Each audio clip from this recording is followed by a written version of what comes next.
Don't freak out, but this might be just one of the craziest bike parks there is. Welcome to the AirRec Center in Maple Ridge, British Columbia. For this week's video, I'll review the AirRec Center if you're looking to visit or you're just curious. As always, we'll start off with some basics.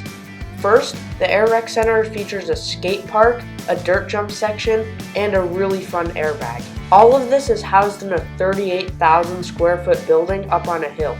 All the sections at the AirRec Center are divided up. On the left, you have your dirt jumps, which go all the way to the end of the building. Right across from that is the skate park. All of these lifts are wooden, and there's no dirt in this. After that, you cross a wall, and then you reach the airbag and Resi box. The skate park actually does run a little bit between the dirt jumps and airbag section, but not that much. If you want to buy drinks or Cliff Bars, which they both offer, you just have to go to the main desk and ask for them. This bike park's technically 3 stories, but you're only riding on one. On the lower level, you have the pump track and the lobby, and then on the second level, you just have a normal area with a bike shop and also the roll-ins to the airbags and dirt jumps. On the third level, you have a lounge where you can just chill. So how about we start this review with the dirt jump section. There's 4 lines in this section, and I'll spend some time talking about each one. There's the small line, middle line, large line, and extreme line. For the start of the small line, you roll down a few wooden boards into your first jump. It's a fun little wooden tabletop with a dirt landing.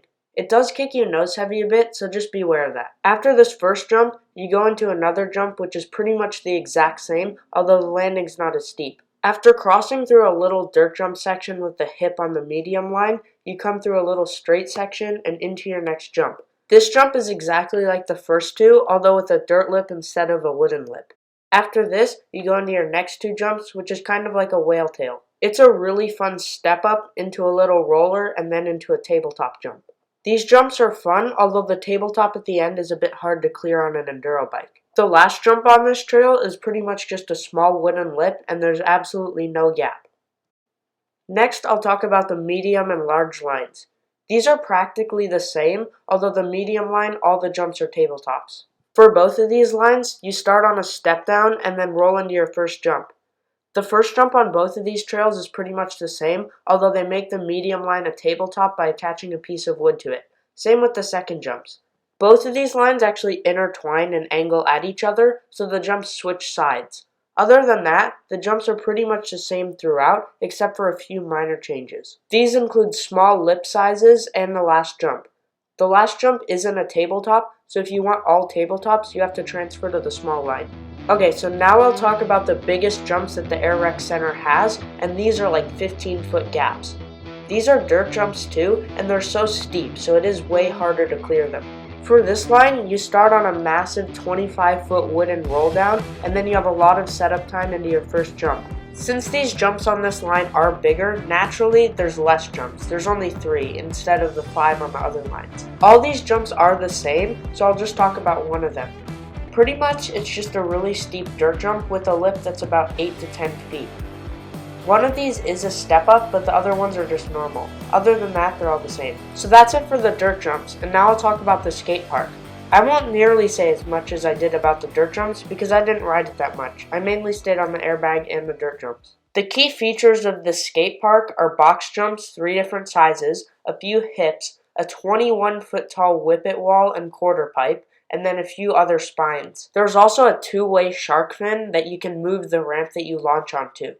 This is a really fun ramp, and I actually really had fun on the shark fin. Besides that, there's just a few other small little ramps for scooters. This skate park is pretty cool, but I'm not that good at riding skate park just because I ride more jumps. So now I'll talk about what I came here for, the airbag and the Resi box. I'll start with the Resi box. This is 3 layers of foam with a layer of plastic on top. This means that after you learn your tricks on the airbag, you can take it to this before taking it to dirt. It's a really helpful tool for riding, and it gave me some great practice with no-handers and no-footers. The surface is very slippery, so if you don't land right, you will definitely fall. But luckily for you, it doesn't hurt. At the end of this Resi box, you have a small little quarter pipe, which you can either just slide down because it is slippery, or you can just 180 and then ride off.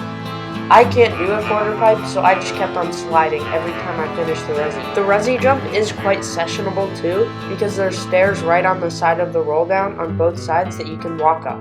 It's not too tiring, but it's also really fun just because you can get your new tricks dialed. Lastly, this is the same jump as the airbag, so you won't have any trouble dialing your tricks. And now we've come to the main selling point of AirRec Center, the airbag. This is a massive 25 by 38 foot pad that you can jump onto and learn incredible tricks. I don't think most people realize how much you can actually progress with a tool like this, and it's actually really crazy. Just to think about landing a backflip without even knowing how to do a backflip on dirt or just standing up, it's ridiculous. Just like the Resi, you start on the exact same roll down and go into the exact same lip. There's actually 3 lip options, but we were only set up 2. There's a big one and a small one. The third one is not a radius and is just kind of flat. Essentially, the airbag is 2 sections. The top section is really squishy and the bottom is more firm. This allows for a nice smooth landing without getting hurt at all. You can get hurt if your bike lands on top of you a bit, but that's only if you really don't know what you're doing. What's also nice about the airbag in comparison to something such as a foam pit is that it's really easy to get out of. This airbag was definitely a helpful tool for me, and it made me a lot more comfortable with doing tricks. This means that at the end of the day, it was time for a really huge airbag session.